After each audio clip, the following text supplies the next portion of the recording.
Hello humans, much later in the afternoon, heading out in the last 40 miles of the run to the coast. I have one small stop there, got some food, Casa Mia in Hoquiam. They're my guys, man, they're lifesavers, so I won't have to cook for my wife, and I have to make dinner for the dogs still at home.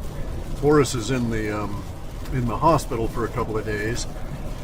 So as far as like housekeeping stuff here, I'm not going to be able to do my usual 2 audios a week driving in for food, because we've had to alter all of our plans, all of our regular routines over these past couple of months, a lot due to the stalker. I haven't seen him for days, so maybe he's moved on, decided to go and hassle somebody else. Anyway, though, I won't be able to be, I won't be doing those kind of shopping expeditions anymore because of the nature of what I've got to do for the house. And I'll have a sick dog to tend to even after he's back out of the hospital. He'll probably be in recovery for months. Other bouviers that we've known that have had ulcerous conditions, sometimes 6 or 8 months to really come out of it.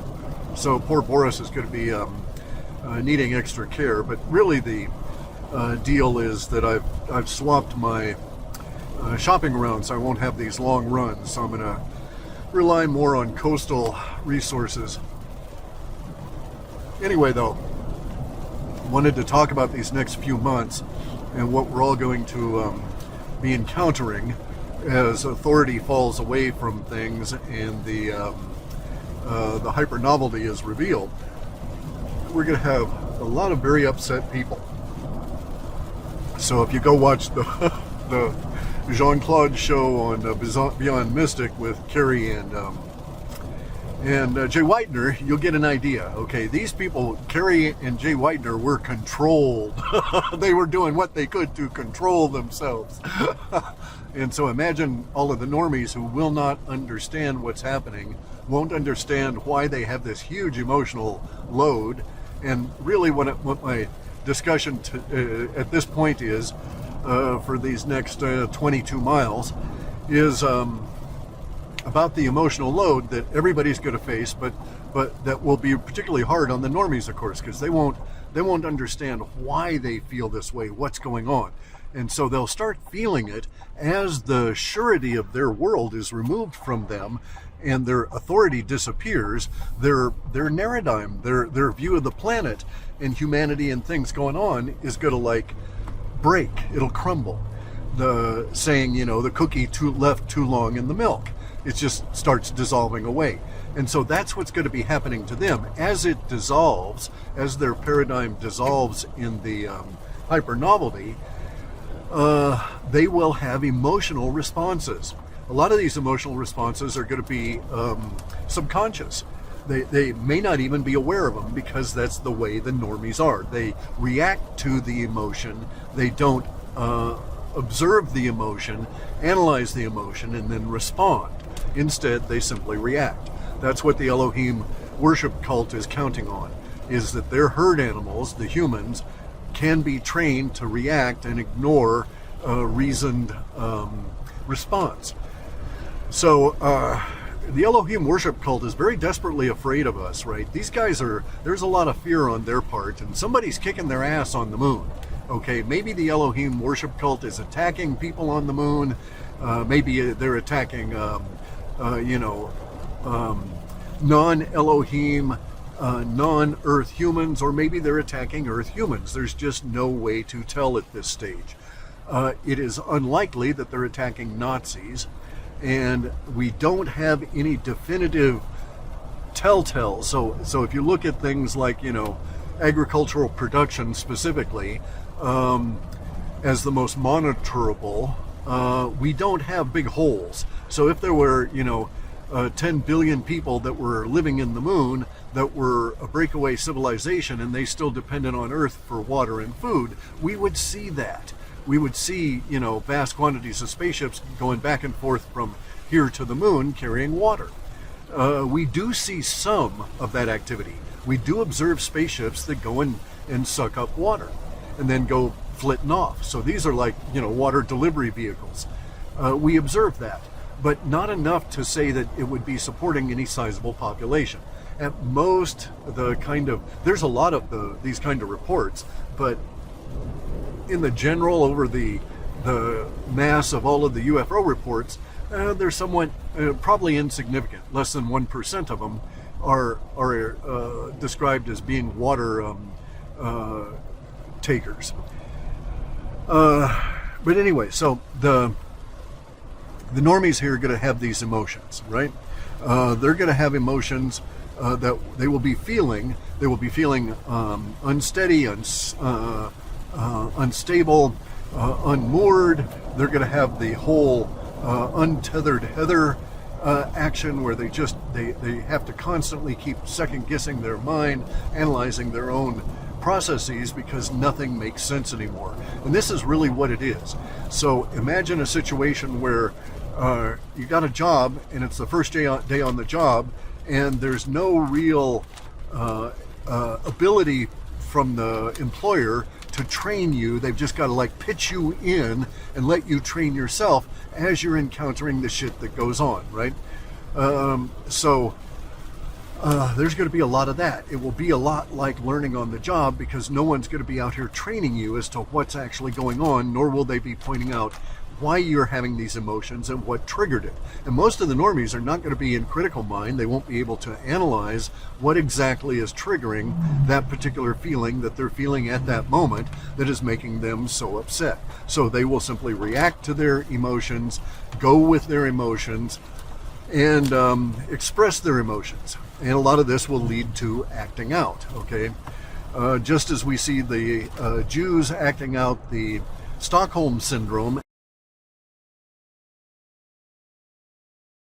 Now that, the Elohim are gone, they left in 70 AD, and they haven't been around the Jews since then, but we still see these people acting out because of that long-term abuse, and because they are not critically aware of their own environment and themselves. It's going to be rough, okay?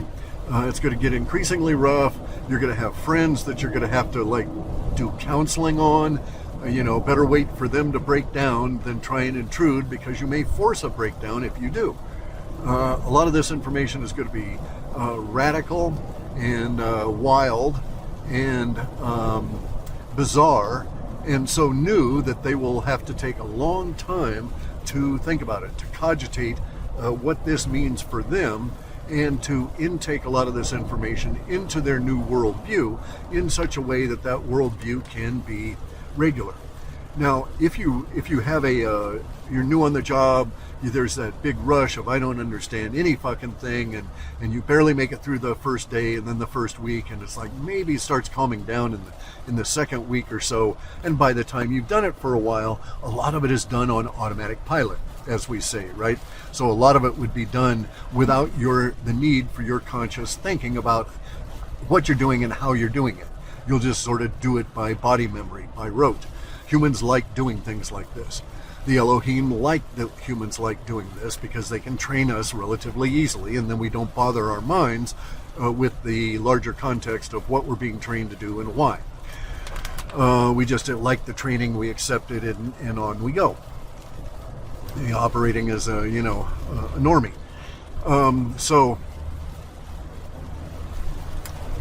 that skilled on the job thing is not going to be happening for a lot of people for a long damn time, because of the underpinning that we rely on in order to form a paradigm, a narrative that actually allows us to go into operation in automatic mode, right?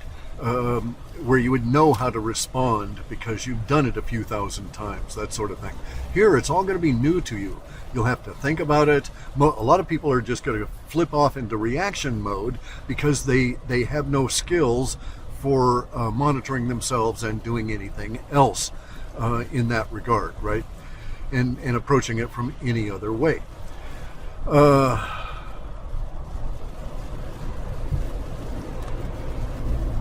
the lack of skills is going to extend within the normies across the broader span of the normies for a number of years.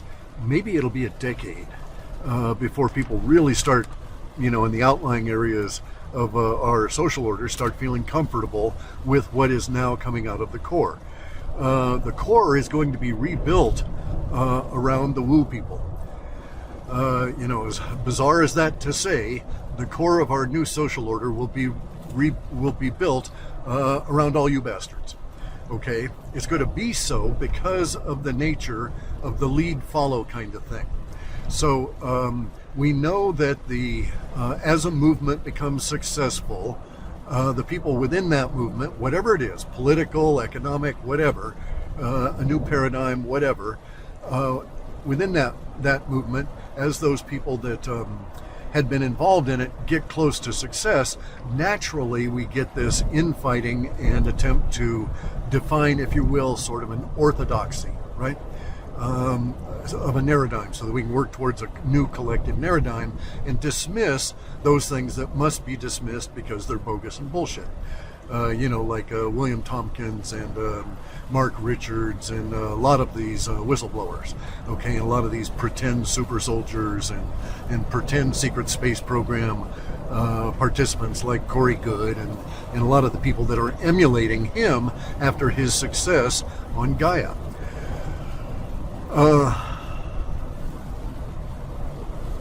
Those people are not going to be participating to any real great extent in the crafting of our new narrative, our new paradigm that will eventually be adopted by the normies and the larger mass of the social order. While all this is okay, so the reason that the Wu people will be doing that is because we're the leading edge on the conspiracies, right? We go boldly where no man has gone before in sussing out conspiracies and all of this kind of stuff, right? So Mauro Biglino, he's a Wu person, he's a leader. He is defined in what's her name, Biz Shrink, Jan Harper Hayes. He is defined in her work as a seer, okay, because he sees shit that others don't. Now his vision is limited. He's focused in on the Elohim worship cult and the books and so on. Plus he's got some neurine issues, nervous system issues, health issues. But he's a Wu person and will be providing the backup and the support for the factual parts of the narrative relative to the Elohim worship cult. There's a lot of people you can pick out now that will be part of all of this, of the reshaping of our cultural order. And it's going to be global. And it's not a cultural revolution, and communism and socialism and Marxism and blue hair and all of that kind of stuff is just going to fade away.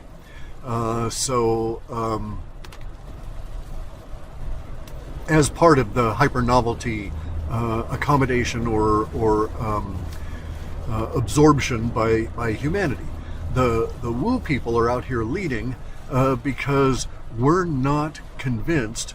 In general, Wu people never become convinced that they know what the fuck they're talking about, right?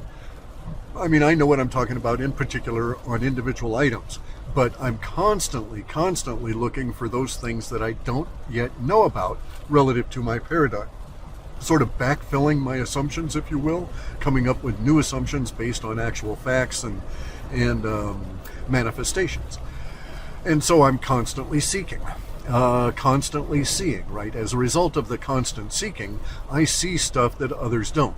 So I become aware of, for instance, 3 years ago, the move in the greater computing world into more analog computing again, a la the 1950s, only this time with a digital hook on it that seems to indicate not only that we'll be moving into new computing environments and have new forms of AI and all this sort of shit, but also that someone in a hole in the ground has apparently cracked the code for that, and a lot of this is being introduced at this stage, right? It's not new inventions. Now, humanity is very much inventive. We like inventing new shit. And we will do so at vast levels. Huge amounts of new inventions are headed our way as the paradigm fails. We see this happen repeatedly throughout history, even back into the Kali Yuga.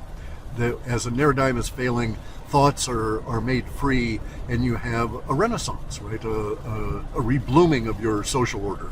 And that's what we're coming into now. We'll have vast quantities of inventions. So many of these inventions will probably fail because they won't be commercially viable one way or another, and we've got to rebuild all of our commercial infrastructure to a great degree.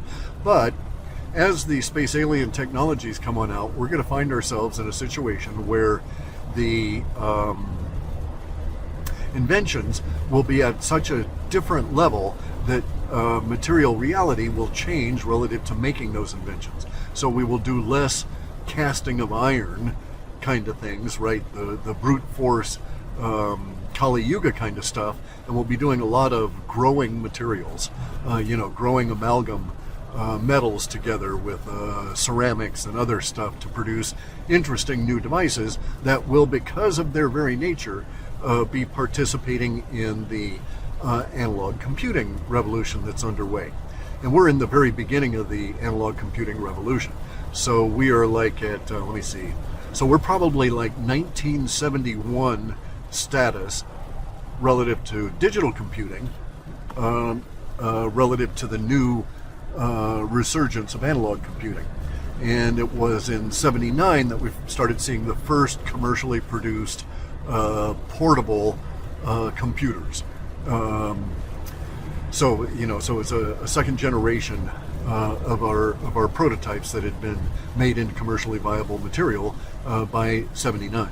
And so from 79 until now has been the computer revolution that brings all of this stuff to the point where we've got AI scaring Carrie Cassidy and other people. They're scared of AI, probably a lot of them because of Gene Decode and Carrie Cassidy and some of these other numbnuts that are out there saying AI is going to come and eat your lunch.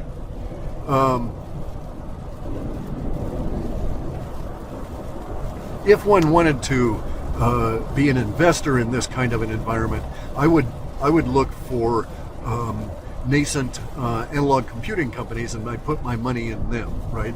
Not by buying stock, but by direct investment in getting these guys enough funds sometimes to get them over significant hurdles. That's how the tech industry worked in the beginning. You'd get seed capital, and then the seed capital guys, that maybe they would buy into 10 different companies, and 8 of them would crap out, 1 would be viable, and 1 would be a wild success. And that wild success not only gave them all kinds of cool bragging rights and stuff among their buddies, but also provides them the wherewithal to do another round of 10 companies and lose their investment in 8, just because that's the nature of the investment business in an industrial environment. But you still make money on the 9th and the 10th. The 9th one plugs along, it pays for itself, and it's going to be a long-term producer at a fairly steady rate. The 10th one will be spectacularly valuable, instantly acclaimed kind of thing. Not really instant, it'll take a couple of years, but then it'll be hugely acclaimed, and the next thing you know, you're one of the founders of Apple, that kind of thing, right?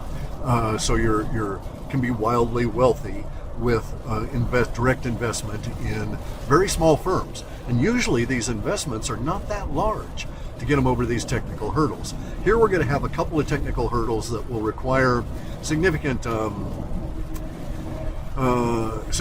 continuing and losing investment until they crack certain processes, like in the production of materials, the ability to grow metals together in precise fashion under energetic solution or conditions, where you put so much in one vat, so much in another vat, you do things with magnetics, you superheat the shit and all this other stuff, and then you let them grow together, very much in an organic growth kind of a process. Or really it's more akin to like crystallization of salts or something, right? Because it's not alive, it's not true growth, it's just dealing with the material that's there.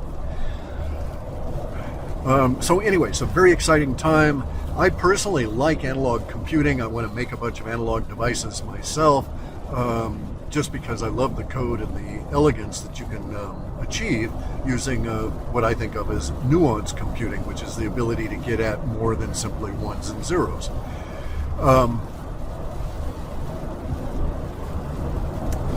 I'm looking around for them. As I find good ones, I will pass those on to people that have an interest in it, and maybe we'll form some kind of an awareness club, not an investment club, but an awareness of potential investment clubs, right?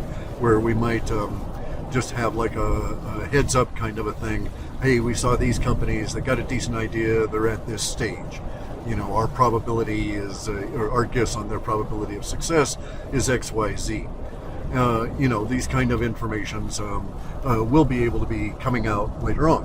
And so right now I invent this newsletter that maybe I'll put out, and everybody will have to pay to get my thoughts on these new potential products and stuff. So we're in this inventive phase, right? And it can be quite lucrative for people as you move into this.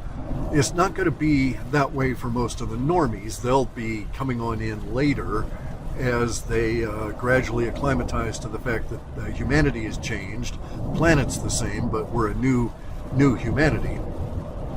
And things are not working out for the mother weffers and the Elohim worship cult in a big way. So they already know they've lost. They're fighting a retreat battle, trying to keep themselves alive through this and secure something for themselves in the future. They're very much afraid that won't be able to be accomplished, and they'll be swept aside by the tide of history. I hope so. I mean, I personally would enjoy that. You know, justice is really cool. But in the meantime, I'm concentrating on the future and those things that'll be coming into us, towards us. So, let's see. So I got 2 more miles here. Anyway, so the emotional reaction in the normies, you guys are going to just have to be aware that it's happening. And when you run into people that you know or brand new or whatever, and they're having a conniption fit or they're having an anger fit or whatever, recognize first that they're having a fit and have a method of responding in terms of calming them down, telling them it's going to be okay, and then you can deal with the individual details. So, you know, assess the context of what you're dealing with and how desperately dire it is, kind of a situation. Many people will, maybe beginning at the end of this year. I'll let you know as we get closer to some of these markers as to when this might occur, and if you've got friends that are exhibiting these kind of characteristics and talking about XYZ here, then it might give you a heads up as to how to deal with it.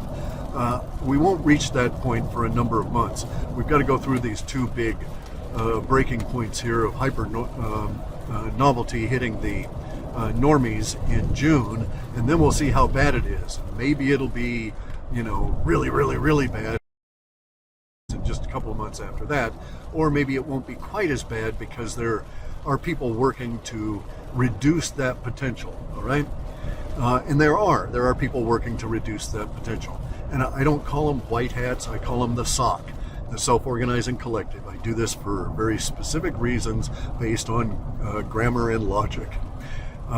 So you know, the white hats is just that's a TV label that is not meaningful and doesn't tell you anything about the nature of the group or whatever you're dealing with. And so the Elohim worship cult could be doing white hat kind of activity just to sucker you along for some time and then lead you into a trap. So, you know, with the SOC, you can see how they're organized and what's going on and this sort of thing. And we actually see these people approaching others.